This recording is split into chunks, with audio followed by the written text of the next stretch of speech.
বউ হারালে বউ পাওয়া যায়, কিন্তু মা হারালে মা পাওয়া যায় না। এটি আমাদের সমাজের একটি প্রচলিত কথা। মনে হয় বউ যেন ডাস্টবিনের ময়লা, মন চাইলো তুলে আনলাম, আর মন চাইলো ছুঁড়ে ডাস্টবিনে ফেলে দিলাম। যারা এই ধরনের মনোভাব পোষণ করেন কিংবা এই ধরনের কথা বলেন, তাদের উদ্দেশ্যে কিছু কথা বলি।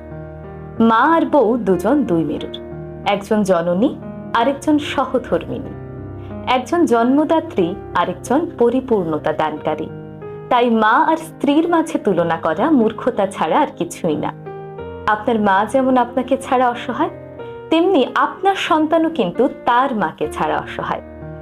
খেতে বসলে আপনার মা বড় মাছের পিসটা নিজে না খেয়ে আপনার পাতে তুলে দেয়।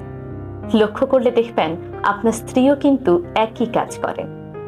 আপনার মৃত্যুতে আপনার মা যেমন হবে সন্তান হারা, তেমনি আপনার স্ত্রী হবে সঙ্গী হারা।